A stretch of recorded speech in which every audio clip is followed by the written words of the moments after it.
இயேசு கிறிஸ்துவின் இனிய நாமத்தினாலே உங்களுக்கு என் அன்பின் வாழ்த்துக்கள். இந்த நாளை கிருபையாய் காண செய்த தேவனுக்கு ஸ்தோத்திரம் உண்டாவதாக.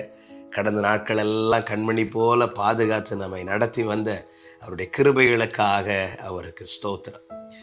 எபிரேயர் 9வது அதிகாரம் 7வது வசனம். 2ஆம் கூடாரத்திலே பிரதான ஆசாரியன் மாத்திரம் வருஷத்திற்கு ஒரு தரம் இரத்தத்தோடே பிரவேசித்து அந்த இரத்தத்தை தனக்காகவும் ஜனங்களுடைய தப்பிதங்களுக்காகவும் செலுத்துவார். கர்த்தருடைய பரிசுத்த நாமம் மகிமைப்படுவதாக. ஆசரிப்பு கூடாரத்தை குறித்தும் அதில் இருக்கிற பிராகாரம், பரிசுத்த ஸ்தலம் மற்றும் மகா பரிசுத்த ஸ்தலத்தை குறித்ததுமான காரியங்கள் இங்கே சொல்லப்பட்டிருக்கிறது. அதில் 2ஆம் கூடாரம், மகா பரிசுத்த ஸ்தலம், இதற்குள்ளே யார் பிரவேசிப்பார்கள்? பழைய ஏற்பாட்டு முறைமையின்படி பிரதான ஆசாரியன் வருஷத்திற்கு ஒரு முறை பிரவேசிக்க வேண்டும். அதற்கான சுத்திகரிப்புகள், அதற்கான முறைமைகள் எல்லாம் செய்துதான் பிரவேசிக்க வேண்டும். அப்படி சுத்திகரிப்பு எல்லாம் செய்து பிரவேசிக்கும் போதும் வெறுமையாய் பிரவேசிக்க முடியாது. கையில இரத்தத்தை எடுத்து தான் செல்ல வேண்டும்.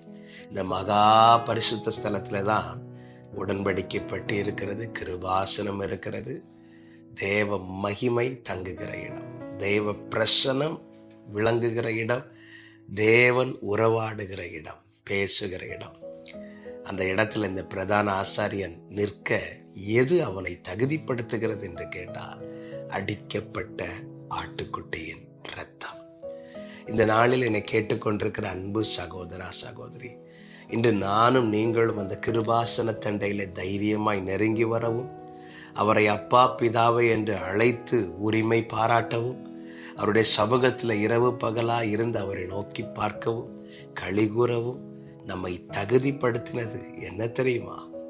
நம்முடைய படிப்போ, நம்முடைய திறமையோ, நம்முடைய ஞானமோ, நம்முடைய நீதியோ ஒன்றுமே கிடையாது.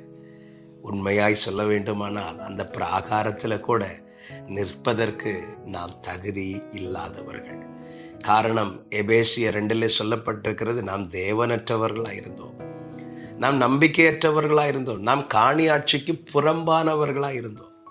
ரோமரில் சொல்லப்பட்டிருக்கிறது, நாம் சத்துருக்களாக இருந்தோம் என்று. அப்படிப்பட்ட நம்மை அந்த இரத்தம் சமீபமாய் கொண்டு வந்து சேர்த்தது. என்னையும் உங்களையும் தகுதிப்படுத்தி நிற்க வைத்திருப்பது நமக்காய் சிந்தப்பட்ட ஆட்டுக்குட்டியின் இரத்தம். நாம் இதை மறந்து விடவே கூடாது.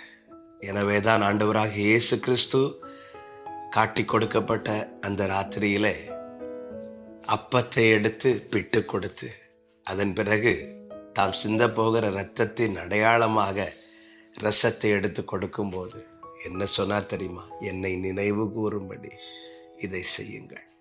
தேவ சமூகத்தில் நாம் நிற்கும் போது, தேவனை நோக்கி ஜெபிக்கும் போது, தேவனிடத்திலிருந்து ஒன்றை பெற்றுக்கொள்ளும் போது நாம் என்ன நினைக்கணும் தெரியுமா? என்னை நிற்க வைத்த ஆண்டவரே, உங்க கிருபை, அதுதான் நீர் எனக்கு சிந்தின இரத்தம். கிருபை இன்னைக்கு நாம் இலவசமாய் அனுபவிக்கிறோமே, அந்த கிருபை நம்மை நிற்க வைக்கிறது. அந்த கிருபைக்கு கொடுக்கப்பட்ட கிரயம்தான் அவருடைய இரத்தம். இதை மறந்து விடவே கூடாது. எனவேதான் கோராகின் புத்திரர் இப்படி சொல்லுகிறார்கள், நாங்கள் ஆலயத்தின் நடுவிலே உமது கிருபையை சிந்தித்துக் கொண்டிருக்கிறோம். நம்மை தகுதிப்படுத்தின ஆட்டுக்குட்டியானவராம் நம் ஆண்டவராகிய இயேசு கிறிஸ்துவின் விலையேறப்பட்ட இரத்தத்திற்காக அவருக்கு ஸ்தோத்திரம். தூரமான புறஜாதி எனக்கு சொந்தமென்ற உறவை தந்த இரத்தமே,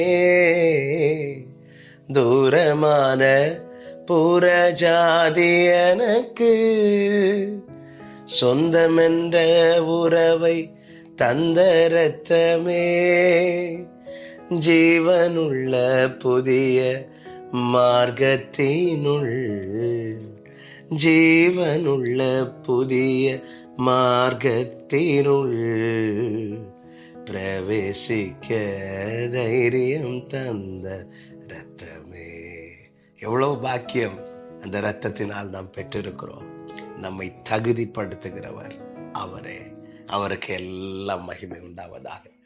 இந்த நாள் முழுவதும் அவர் நமக்காய் சிந்தின இரத்தத்தை நினைத்து ஆண்டவருக்கு நன்றி செலுத்த கர்த்தர் நமக்கு கிருபை செய்வாராக. நல்ல தகப்பனை, இரக்கமுள்ள பிதாவை நன்றி செலுத்துகிறோம். எங்களை தகுதிப்படுத்தும்படிக்கு எங்களுக்காய் நீர் சிந்தின முடிவிலேறப்பட்ட இரத்தத்திற்காக ஸ்தோத்திரம். எங்கள் தகுதி எங்களால் உண்டானதல்ல, அது உம்மால் வந்தது. நன்றி செலுத்துகிறோம். இயேசுவின் நாமத்தில் பிதாவே, ஆமென்.